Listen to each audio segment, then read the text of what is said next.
di dalam kitab Anasil Ibad yang dikarang, yang disusun oleh Al-Imam Al-Alamah Al-Arif Billah Al-Alim Al-Syekh Nawawi Al-Bantani rahimahumullahu ta'ala wa nafa'ana bi ulumihim fid dharain amin. Bismillahirrahmanirrahim. Qala Syekhul Musannif rahimahumullahu ta'ala wa nafa'ana bi ulumihim fid dharain amin. Radhiyallahu ankum wa qala radhiyallahu an Abi Bakrin Siddiq radhiyallahu anhu. Kata Sayyidina Abi Bakar Siddiq, beliau mengatakan, zulumatu khamsun wa suruju laha khamsun. Kata beliau, kegelapan itu ada 5. Dan penerangnya, lampunya dari kegelapan tersebut ada 5, saudara. Yang pertama beliau katakan, hubbud dunya zulmatun. Kegelapan yang pertama kata beliau adalah cinta dunia. Itu adalah kegelapan, saudara. Lalu yang berikutnya, wasirajulaha taqwa. Dan penerangnya adalah takwa. Jadi kata beliau, kegelapan yang pertama adalah hubbud dunia. Jadi hubbud dunia ini bisa bikin gelap kita, saudara. Gelap segala-galanya udah.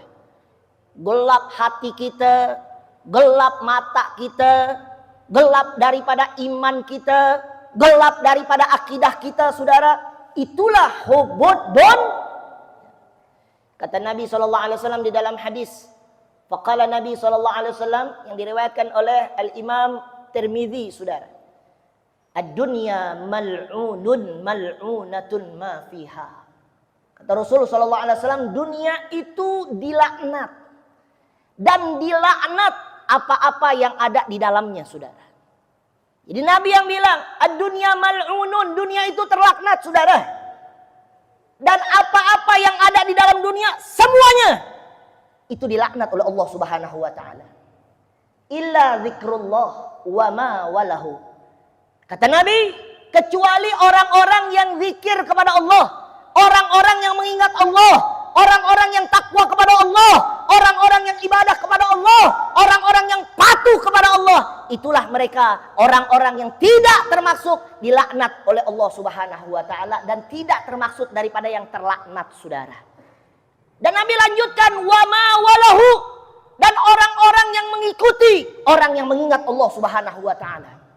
Makanya beruntung orang yang ikut, orang yang ingat Allah, orang yang ikut ulama, orang yang ikut min ahlil ibadah. Mereka itu adalah orang-orang yang beruntung, saudara. Makanya kita jangan salah, ikut sama seseorang, ikut sama temen, jangan yang ngejerumusin kita ke dalam neraka, saudara.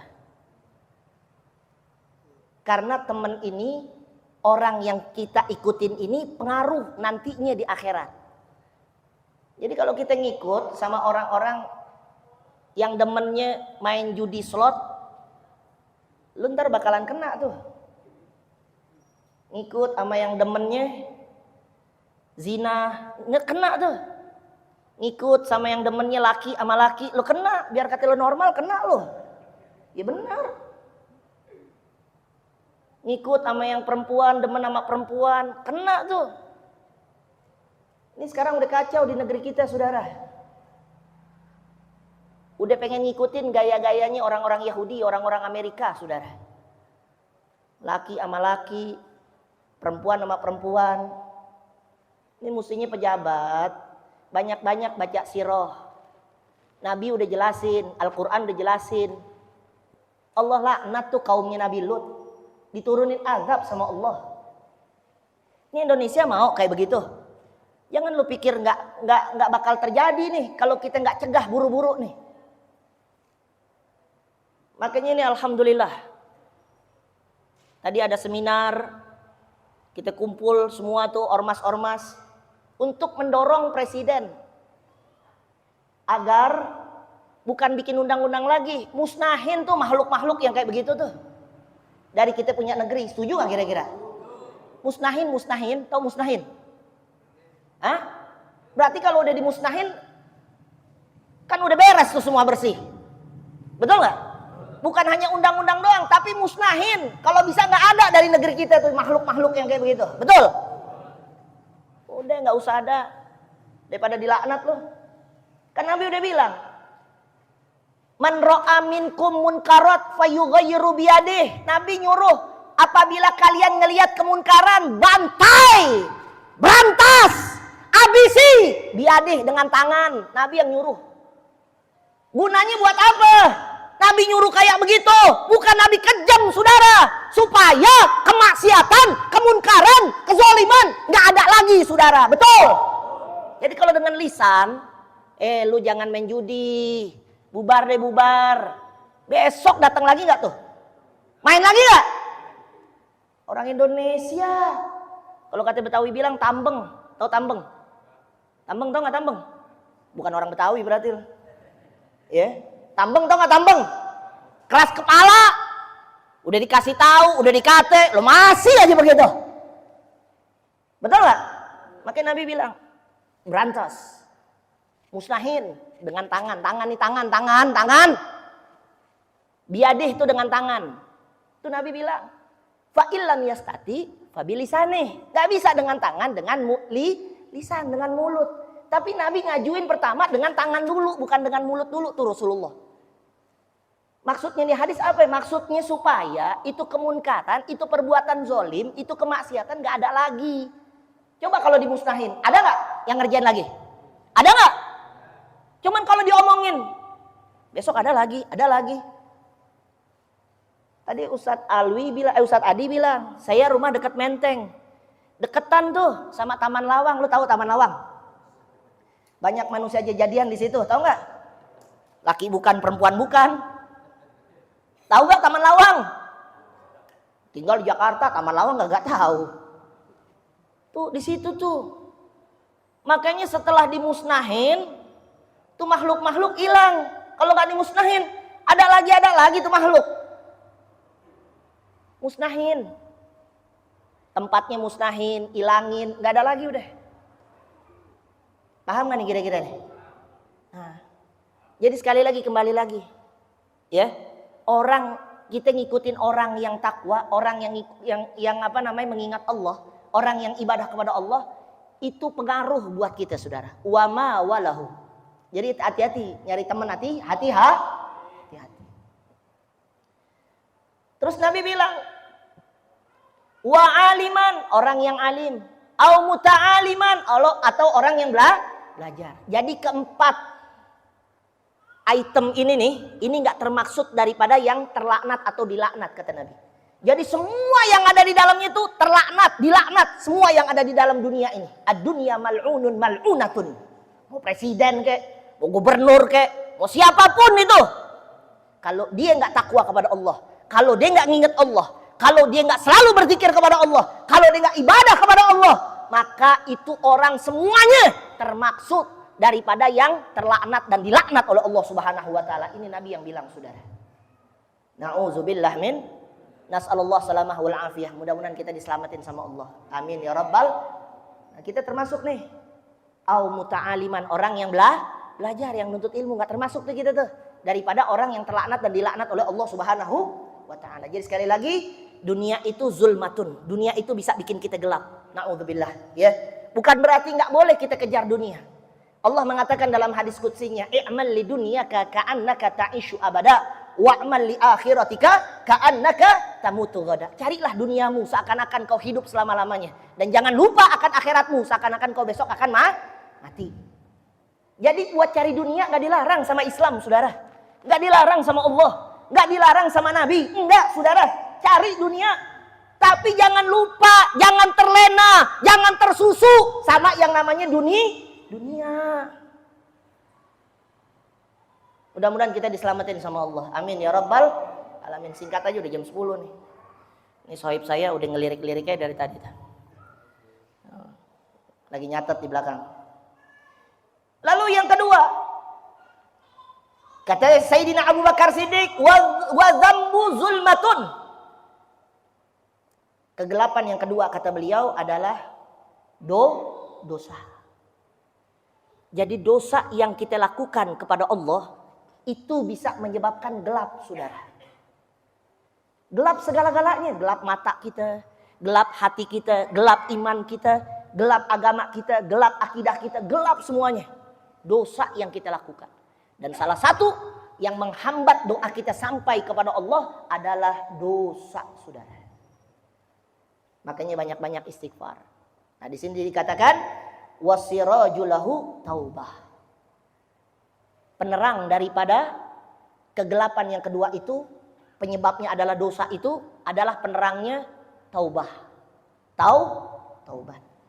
Banyakin istighfar. Banyakin mohon ampun kepada Allah. Itulah penerangnya, saudara. Ya. Makanya beruntung nih kita nih. Duduk di majelis ilmu. Duduk di majelis ta'lim. Ini satu keberuntungan buat kita nih. Enggak semua orang yang Allah izinin buat duduk di sini, saudara. Karena orang yang duduk di majelis ilmu adalah pilihan Allah Subhanahu wa taala. Kata Nabi SAW dalam hadisnya, "Idza marartum bi riyadil jannah farta'u," kata Rasulullah. Apabila kalian terlintas di taman sorga, farta'u, mampir, kata Rasulullah. Sahabat nanya, "Wa ma riyadil jannah ya Rasulullah?" Apa yang dimaksud dengan taman sorga? Tadi kau katakan, wahai Nabi, apabila kalian terlintas di taman sorga, kami disuruh mampir oleh engkau, wahai Rasul. Kami ingin bertanya, apa yang dimaksud dengan taman sorga di sini ya Rasulullah? Akhirnya Rasulullah mengatakan, qala majalisul zikir ay majalisul ilmi. Yang dimaksud taman sorga adalah majelis zikir atau majelis ilmu nih. Ini taman sorga nih. Ya beruntung kita. Bahkan dikatakan di dalam hadis yang lain, man ja'al maut wa huwa yatlubul ilma liyuhyihal bihil islama fi bainahu wa bainal anbiya darajatun wahidatun fil jannah. Siapa orang yang kedatangan mati, maut, sementara dia dalam keadaan tolabul ilmi, dalam keadaan nuntut ilmu, maka orang yang semacam ini nanti akan dibangkitkan di yaumul qiyamah, di padang mahsyar, dalam keadaan Islam, dalam keadaan mulia, dalam keadaan bercahaya. Dan orang yang semacam ini nanti di dalam surganya Allah itu cuma beda satu tingkat dengan para nabi dan rasul, saudara. Tuh, masya Allah. Mau nggak mati dalam keadaan nuntut ilmu? Mau nggak? Lu ditanya diem aja. Mau nggak? Mau? Sekarang sampai besok? Sekarang? Ya mudah-mudahan deh.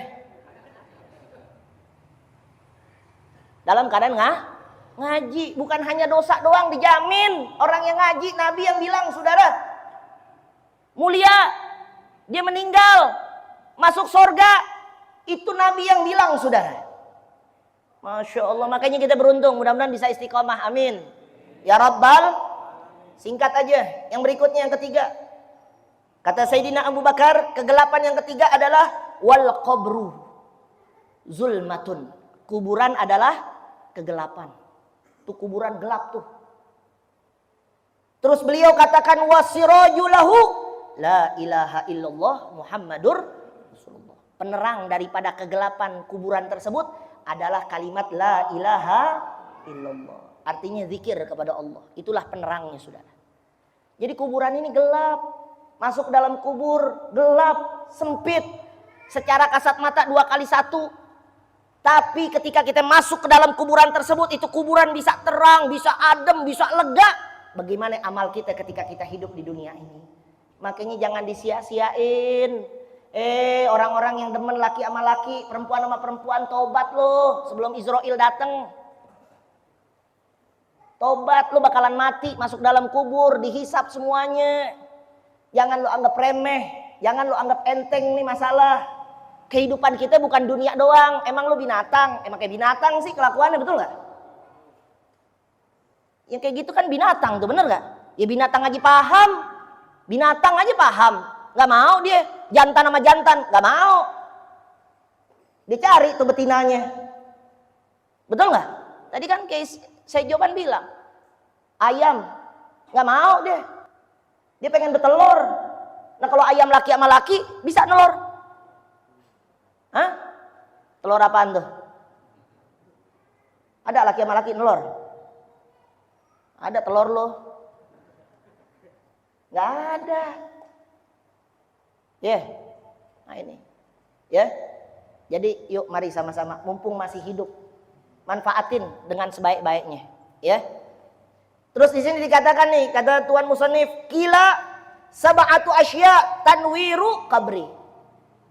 Kata Tuan Musannif Syekh Nawawi bilang, ada 7 hal yang bisa menerangi kita di dalam kubur. Ada 7 amalan yang bisa menerangkan kita dalam kubur. Yang pertama apa? Al-ikhlasu awaluha, al-ikhlasu fil ibadah. Ikhlas di dalam ibadah. Ini kita ibadah ikhlas karena Allah Subhanahu wa taala. Itu bisa menyebabkan kuburan kita terang. Jadi kalau ibadah itu jangan terpaksa. Jangan gara-gara ini, gara-gara itu. Jangan karena ini, karena itu. Ada orang ibadah, giliran mau kerja, rajin dia. Ya, tumben lo, sholat rajin. Iya besok gue mau kerja nih. Giliran udah kerja, lupa. Tapi nggak lama tuh yang kayak begitu tuh. Lama nggak? Enggak. Dikasih waktu deh 3 hari, pecat lo langsung. Ibadahnya karena pengen kerja. Jangan, ibadah itu ikhlas. Yang kedua, wasani birwalidin, bakti sama orang tua tuh. Ini amalan bakti sama orang tua ini luar biasa nih. Sayyidina Uwais Al-Qarani mendapatkan makom kedudukan yang tinggi itu sebab bakti kepada ibunya itu, masya Allah. Ya, jadi amalan bakti sama orang tua nih udah luar biasa, udah bisa menerangi kita di dalam kubur. Wasalif silaturahim. Yang ketiga adalah silaturahim. Ya. Lalu yang keempat, warabi'u alla yadhi'a umrohu fil maksiyati. Kata Tuan Musannif yang keempat, amalan yang bisa menerangi kita dalam kubur, tidak mengikuti daripada tidak menyia-nyiakan umur, mohon maaf, tidak menyia-nyiakan umur di dalam maksiat. Jadi Allah kasih kita umur, jangan lo pakai buat judi, buat zina, buat maksiat aja, buat berbuat zolim aja, jangan. Ya, jangan disia-siain. Pakai umur kita dengan ibadah. Wal khamis, yang kelima, alla yattabi'a hawahu. Kata Tuan Musannif, yang amalan yang bisa nerangi kita dalam kubur yang kelima, beliau katakan jangan mengikuti hawa nafsu. Ya, ada hawa nafsu baik, ikutin. Hawa nafsu jelek, jangan. Ya, cegah. Terus yang berikutnya, wasadis an yajtahida fi ta'atih, bersungguh-sungguh di dalam takwa. Di sini dikatakan oleh Tuan Musannif, sungguh-sungguh, takwa itu sungguh-sungguh. Gak boleh asal-asalan, gak boleh ikut-ikutan.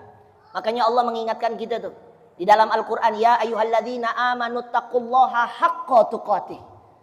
Wahai orang-orang yang beriman, bertakwalah kalian kepadaku, kata Allah, haqqa tuqatih, dengan sebenar-benarnya takwa, dengan sungguh-sungguh.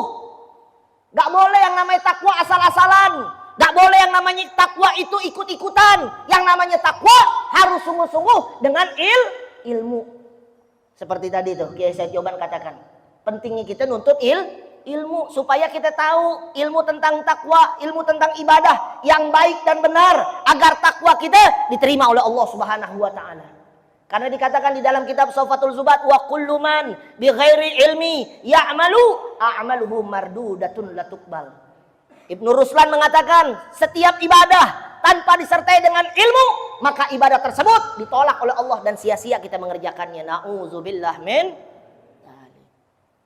Jangan sampai ntar kita masuk ke dalam kubur, amalan takwa kita, amalan ibadah kita, amalan sholat kita nggak ada satupun yang nolong kita. Na'udzubillah. Kenapa?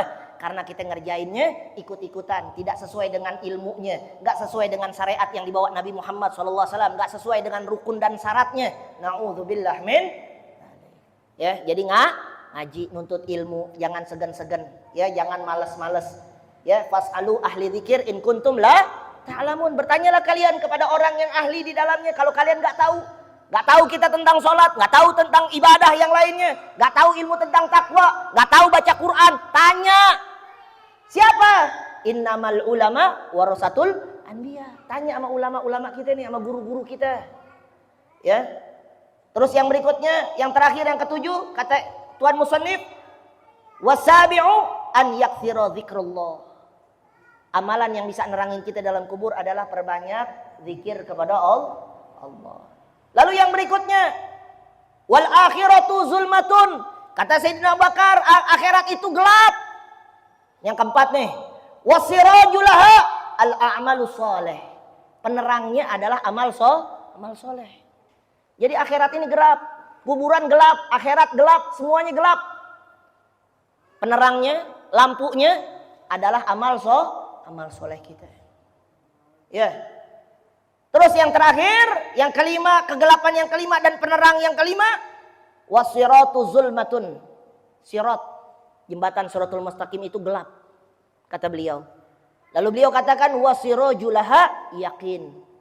Penerangnya adalah keyakinan. Agar kita bisa melewati jembatan Shiratul Mustaqim, maka harus dengan iman kita. Bagaimana caranya untuk menguatkan iman? Jangan tinggalkan takwa kepada Allah Subhanahu wa ta'ala. Jangan tinggalkan mengingat Allah Subhanahu wa ta'ala. Selalu mengingat Allah agar kita selalu yakin kepada Allah Subhanahu wa ta'ala. Insya Allah. Mudah-mudahan ya.